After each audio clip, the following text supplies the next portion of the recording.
What is up, everyone? It's Thomas with Real Broker here in St. Augustine, Florida, and we're going to have a live stream tonight because I haven't been here these past 2 weeks. Last week I was in Detroit for Rocket Mortgage's Pro Pass. It's a little series they put on for realtors and loan officers just so they can get better educated about the products available to them in today's market. So they ended up paying for me to go up there, and my Wi-Fi in the hotel was terrible. It didn't even make sense to do a live stream. So forgive me for missing last week, but we're going to continue our regular scheduled program here every Wednesday at 8 p.m. So make sure you stay tuned every week. We're going to go over the market stats, the news you need to know about, and then we're going to do a Q&A at the end. So if you have any questions, any comments, make sure you fire them off below.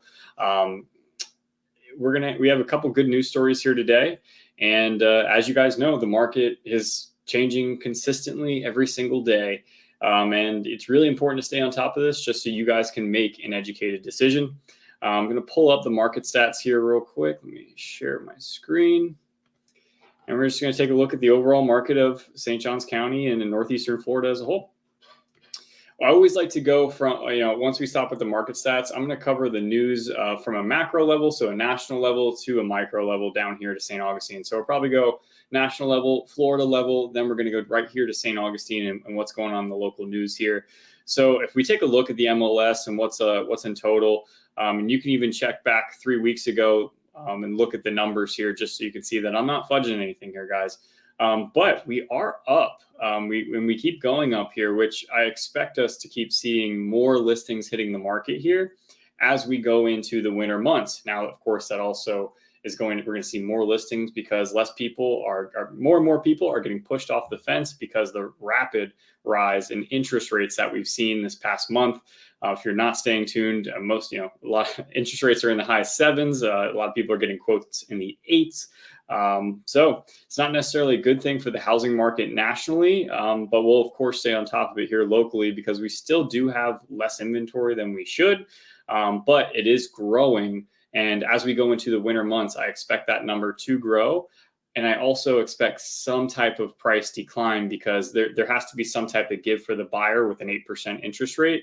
And a lot of that's going to come off of price, or that's going to come off of concessions from the seller. So you can see here 6701. I want to say when I did this the other week, it was 6400. Correct me if I'm wrong. You can go back and check, but I believe it was 6400 about 3 weeks ago. It has been a considerable time since I've done this. So please give me a break if I don't remember that right off the bat. So that is, it's a small increase. It's not huge. It's not life changing. The sky isn't falling. But let's take a look at the past week in real estate here. We have 1,198 new listings to 986 closed listings. So let's say that's 1,200 to 1,000. So for every 1,200 homes coming on the market, 1,000 are going off the market, leaving about 200 still sitting on the market, right? With that as well, we're seeing a lot of price changes. So a good bit more, typically it's almost 1-for-1 in terms of price changes into the new listings, but we're seeing way more price changes that are adjusting here with the market, of course, because of interest rates rising so quickly. If you're trying to sell your house today, you need to make an adjustment, whether that's in a concession that you're giving a buyer or that's changing your price, right? So new listings to pending and contingent taking backup, right? So we like to just call that under contract to make that easy. So we got 813 pending, 345 contingent taking backup. So roughly we're at 1,150 homes going under contract. So that's like a 1-for-1 in terms of new listings coming to the market versus going off of the market. Back on market, 286. So really a spread of about 200 to 300 homes going on the market to going back on the market to closing, right? So I hope that helps, guys, a little bit, just to give you an idea of what's going on here in our area. Let's go ahead and start with the national news. We touched on it just a little bit. I'm not sharing my screen anymore. Let me share my screen. Give me 1 second here. And I need to I've been doing this for a year now, and I still haven't learned the keystroke to do all this, so I should definitely get on that. But let's take a look here. Mortgage demand drops to the lowest level since 1996 as interest rates head towards 8%. And guys, there is a real possibility that interest rates go above 8%, right? Now, several months ago, I wouldn't have expected this to happen, right? No one has a crystal ball knowing what's going to happen with these mortgage rates. All of the professionals in the space, or the gurus you would call them, say that mortgage rates are going to come down. It's just a matter of when. A lot of people called for the end of the year. Now people are calling for 2024. We'll see what happens here, guys. You know, I bought a home earlier this year. My interest rate was 7%. So I'm actually, you know, this obviously is bad news for a lot of people out to buy a home. But for me, it's like, all right, well, hey, I locked in the lowest interest rate possible for the time being. And hopefully when those interest rates do come down, I'm listening to these experts as well. I'm going to be able to refinance, and at least I'll be able to get the home that I wanted, and I'm going to refinance. So taking a little bit of my own advice, you don't have to take my advice. I'm just here to give you the information, guys, and just tell you what I'm doing, right? So it's up to you guys what you do with that information. But the one thing to note with this is that inventory is still low, right? And at the basics of economics is going to be a supply and demand issue. So until we see inventory start to spike up at a significant clip, right? So maybe if we're in the 8,000 to 10,000 homes, you know, then we're going to start seeing some major price declines here in the area. But that remains to be seen if that's going to happen. I imagine probably we'll get up over 7,000 once we go through the winter and go into next year. And then depending on interest rates, we'll see what happens. You got to remember the lock-in effect is still a real thing, where so many people in our area have a 3, 4, 5% interest rate. When they compare what they have in terms of a monthly payment, the house that they have versus something that maybe they want, not necessarily a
Okay, and we're back. I'm sorry if you heard my profanity talking about my laptop. It does this every once in a while. I love it, but it's a love-hate kind of thing.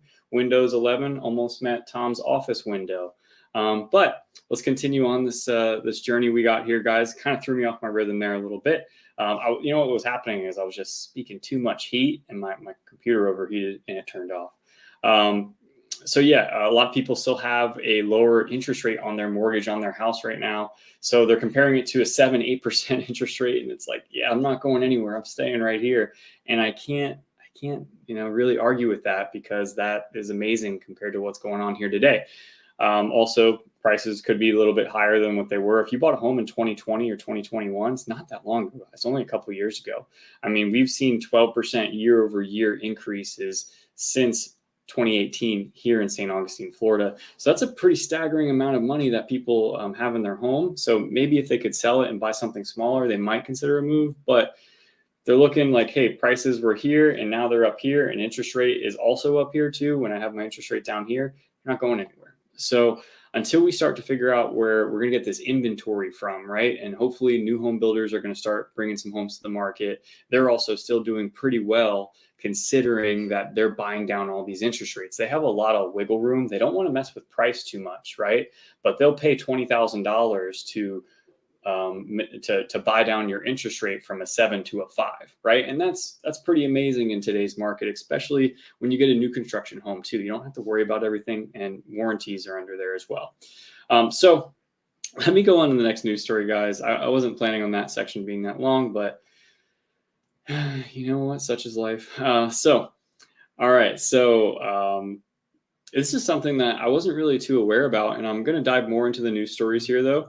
But Florida law known as Homeowners Association Bill of Rights takes effect. So the main thing to know here is that this got approved because there was sprawling corruption allegations made about the Hammocks HOA, whose leaders were accused of stealing from the group. one of the people that was, she was irreplaceable in this is one of the residents of one of these HOAs. They paid elevated maintenance fees, and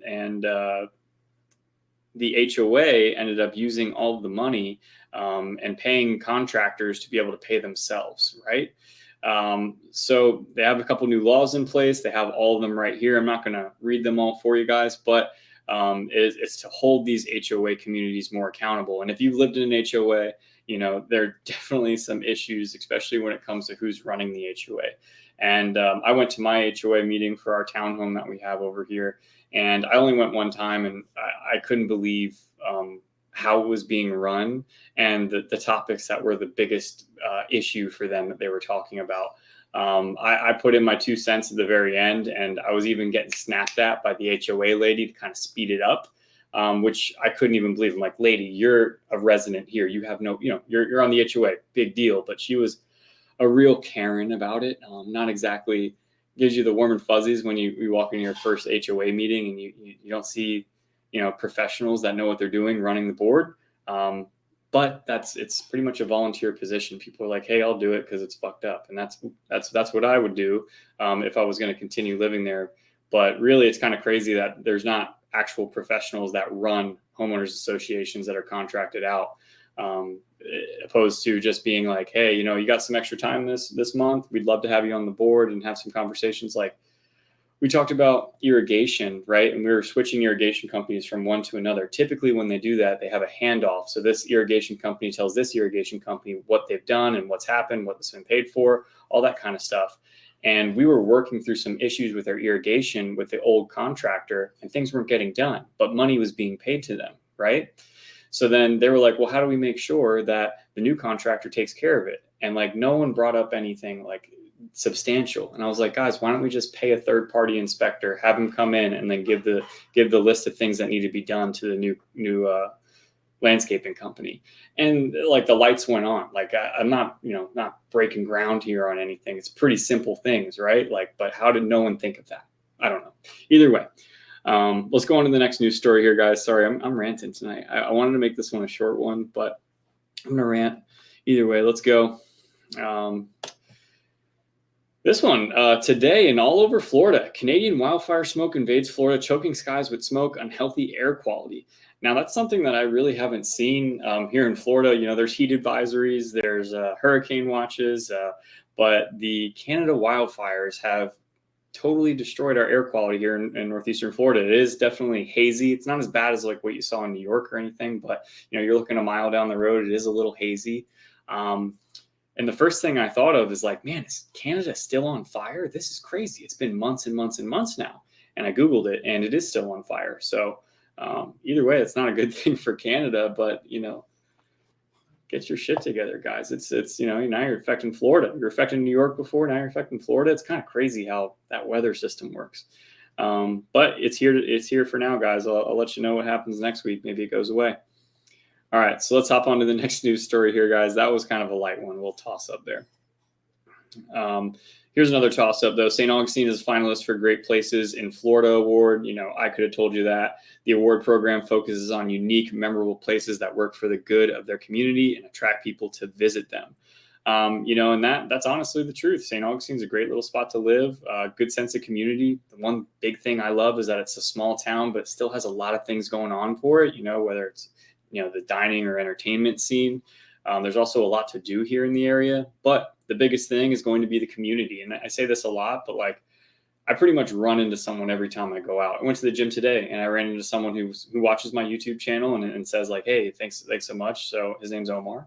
And then I ran into one of my potential future sellers of a home here. His name's Christian. And both of them were at the gym. Just say, hey, how you doing? And I love that. To me, that's really cool.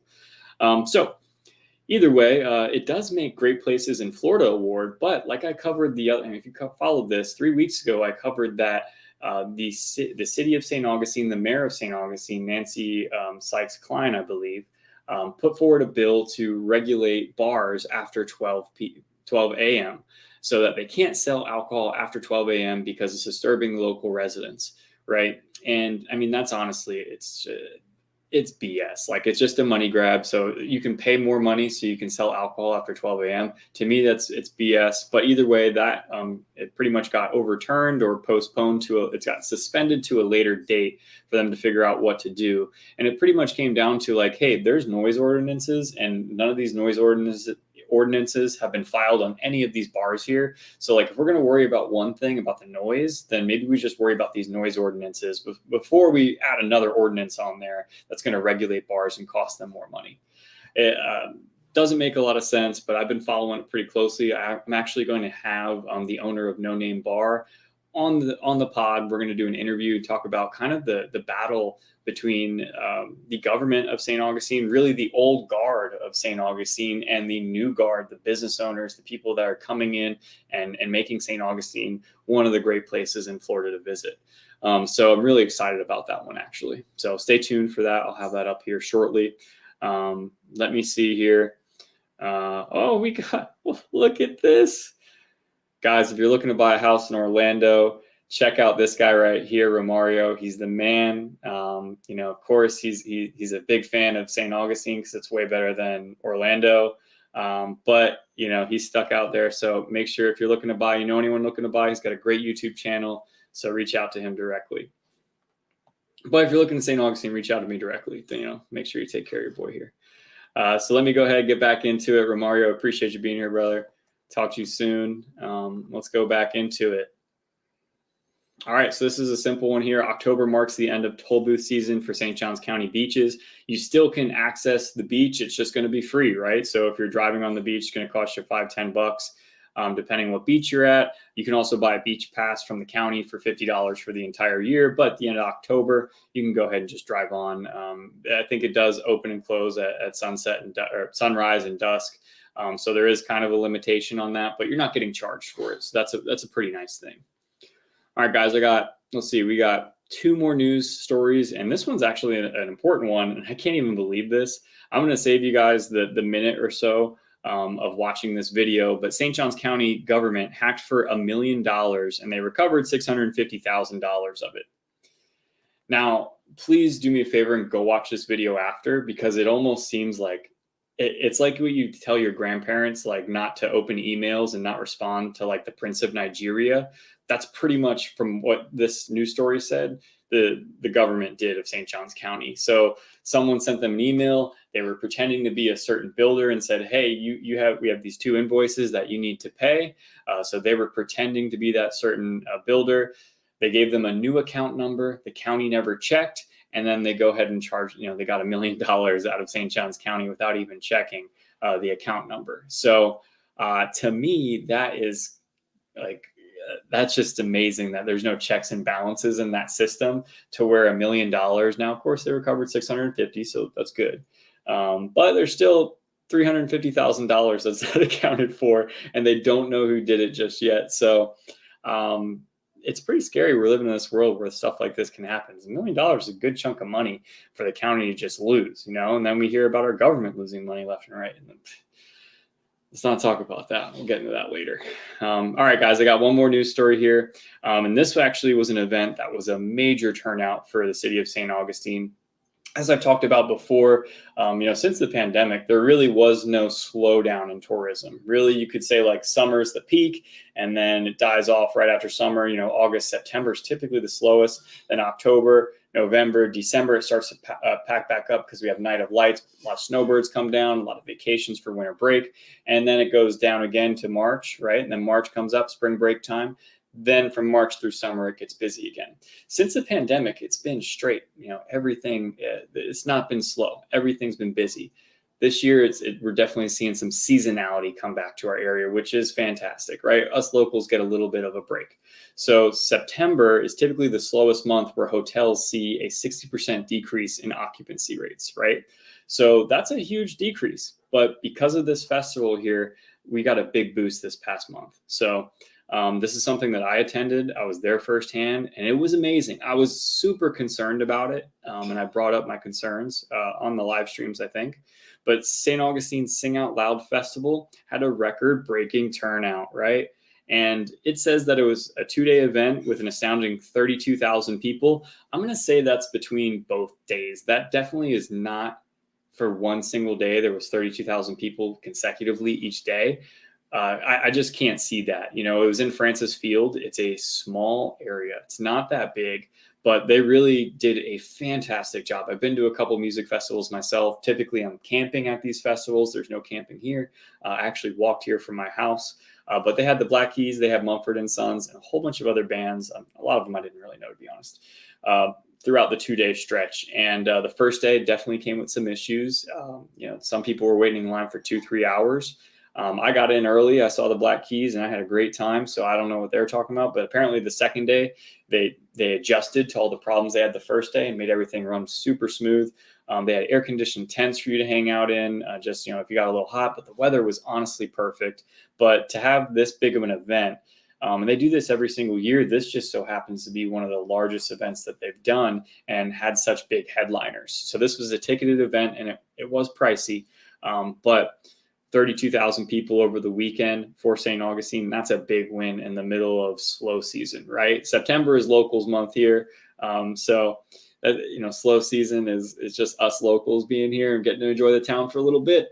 But this was a great event. I'm excited for next year. I'm probably going to get VIP passes for next year. They were also pretty expensive, but just how this was set up and how well it was run, it makes me even more excited for next year and who they're going to have come next year.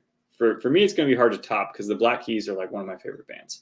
So either way, guys, now we're heading towards the end of this, right? So if you don't have any questions for me, fire them off in the comments real quick. I'll stay on about, I don't know, 20, 30 more seconds, maybe a minute, you know, give you some time to type some things. But that's going to be it. You know, I missed a lot of things over the past 3 weeks. I didn't want to jam pack this one too much. I want you guys to know that we're going to be pumping out some more content here left and right. And I'm pretty excited about it. We've got everything streamlined the way it needs to be. Looks like we have a question here. Awesome. Let's see. Hi, Debbie. All right. Hi, Thomas. Have you heard anything recently regarding paying the teachers more? We just moved down here and my kid's high school keeps losing teachers to other counties that are paying more. Yeah, so I think they should pay them even more than they agreed to. I believe they did come to an agreement with the superintendent of schools, Tim Forson, where they're going to start paying them. I believe the entry level is going to be $55,000 a year. I still think it's not as much as other counties. So that is something that we've been seeing, is that teachers are leaving for other counties. One, because they, you know, the affordability here, they can't afford to live here on the salary that they're getting paid unless they have a super wealthy spouse, right? Yeah, so the other counties have a lower cost of living. You know, the property values in the other counties are significantly cheaper. You go to Jacksonville, the average sale price there is still below the median sale price within the nation, right? So that's pretty staggering. Go to Palm Coast, I mean, of course, you're giving up a lot of stuff going to either of these places, you know, from compared to St. Augustine.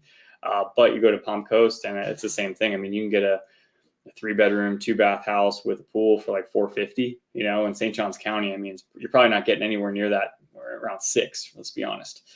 So I don't know if that's going to change, but I believe they came to an agreement of starting pay of $55,000 a year. And there's also performance incentives, right? Which I think I really like that idea.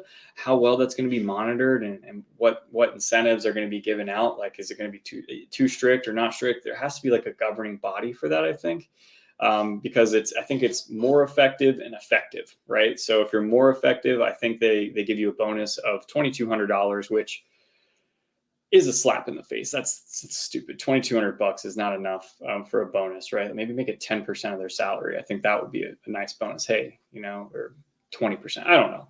$2,200 is nothing. And then the next one I believe was $1,800 as a bonus for being effective, right? So to answer your question, yes, they did raise it, but did they raise it enough? Probably not.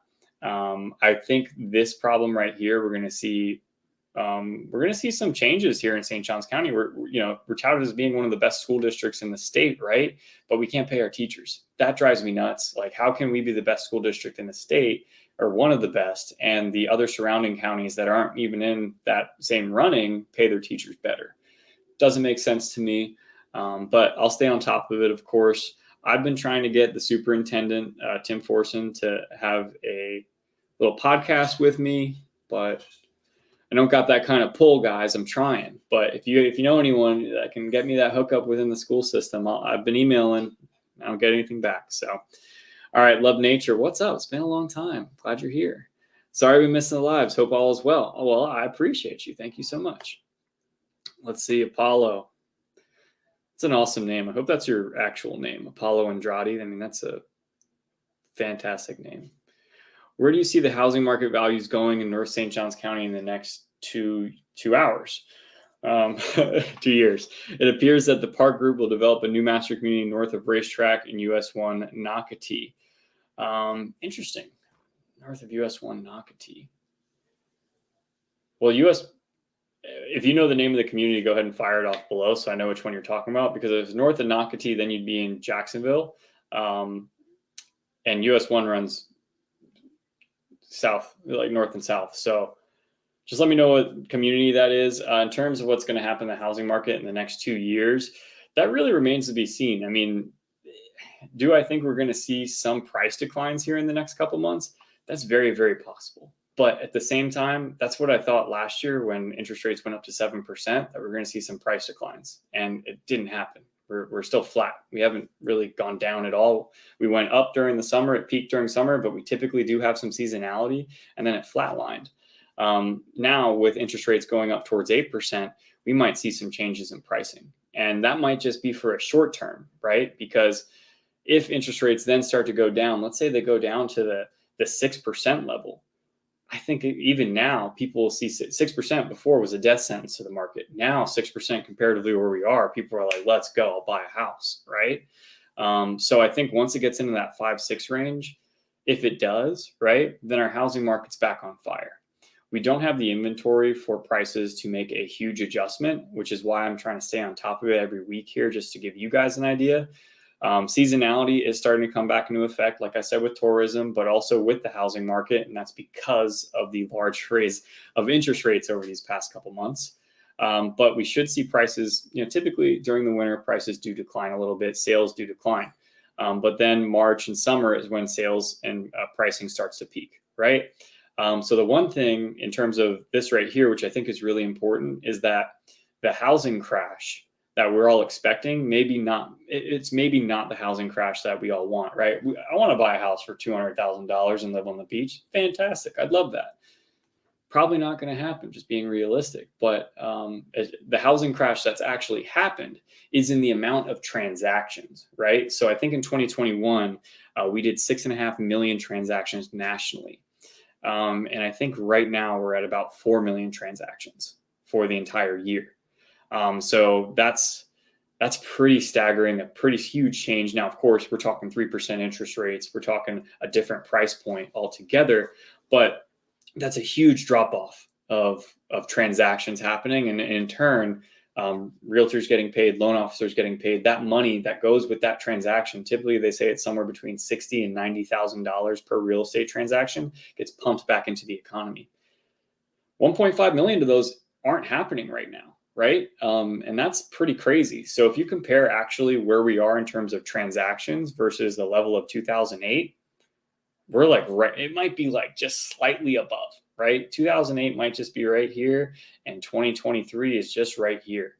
So we're pretty much at the bottom of the barrel in terms of transactions and what they can happen for each year, right? So it's very possible prices decline slightly, but I don't imagine them going too much further away.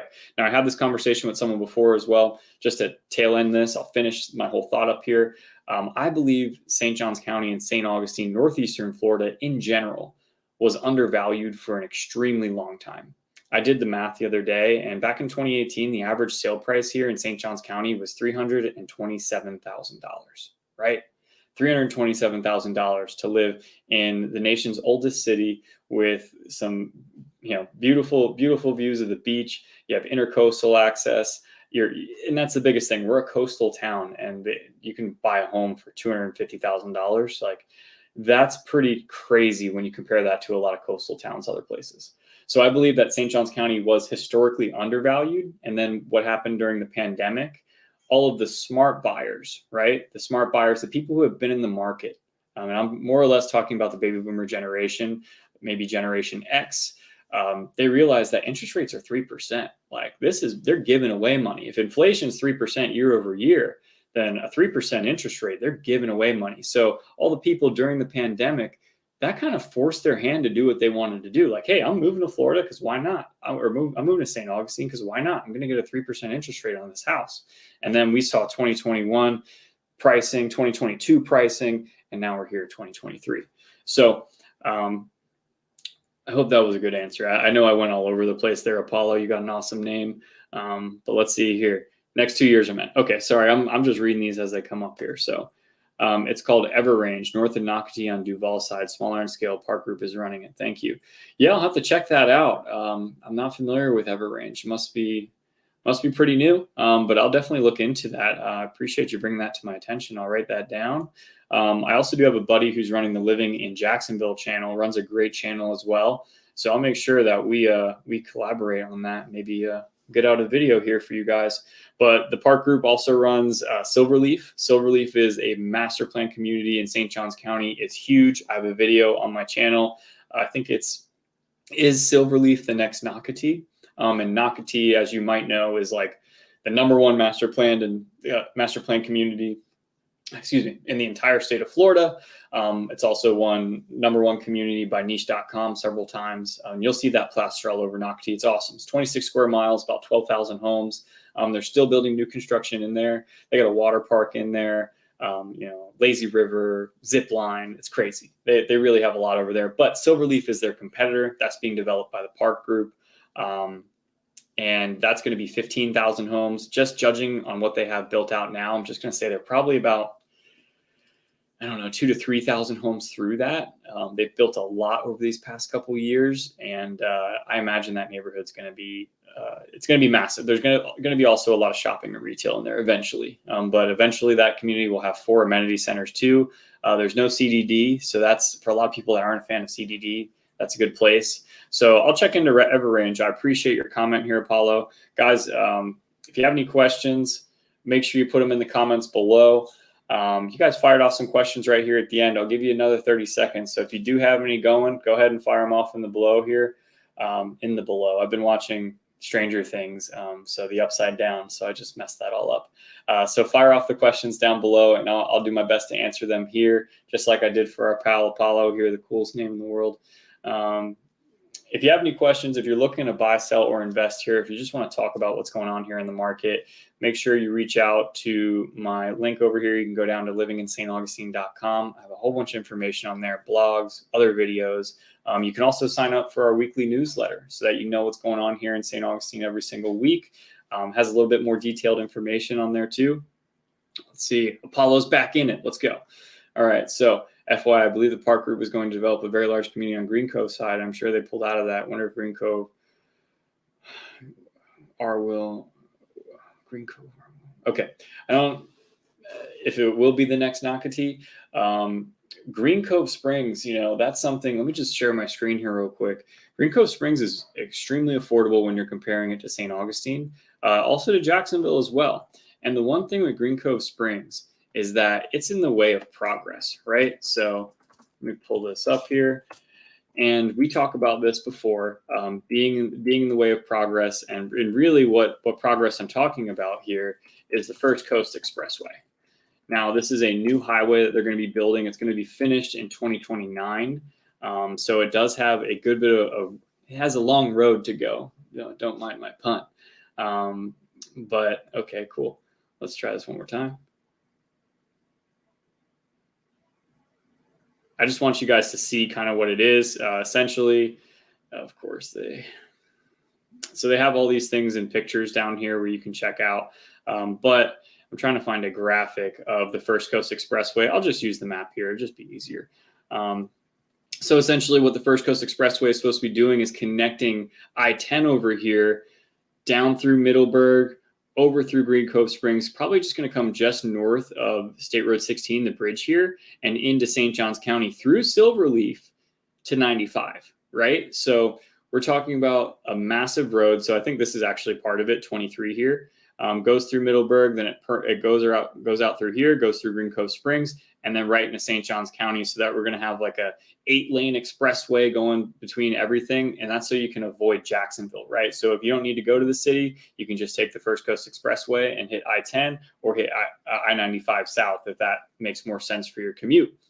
And Green Cove Springs is right in the middle of that. So the communities that they're going to be putting out there, just like Apollo mentioned, that could be a good buy, especially in the very near future. I mean, very near future. I mean, that's 6 years from now, right? So that is a considerable amount of time to wait for all these things to happen. And of course, we know after COVID, supply chain delays do happen and all these things happen. So I think Green Cove Springs could be a great spot to buy. And if you're looking at the map here, which of course I stopped sharing my screen.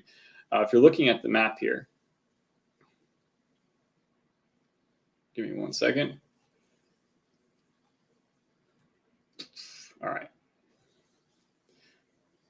You're really not far from Jacksonville at all. You hop on 16 or you hop on 17, go north, hop on 295, or you hop on 95 over here. To get to downtown St. Augustine, you can literally ride 16 all the way to downtown, and it's pretty simple to get there. Are you further away from the beach? Yes, that's true.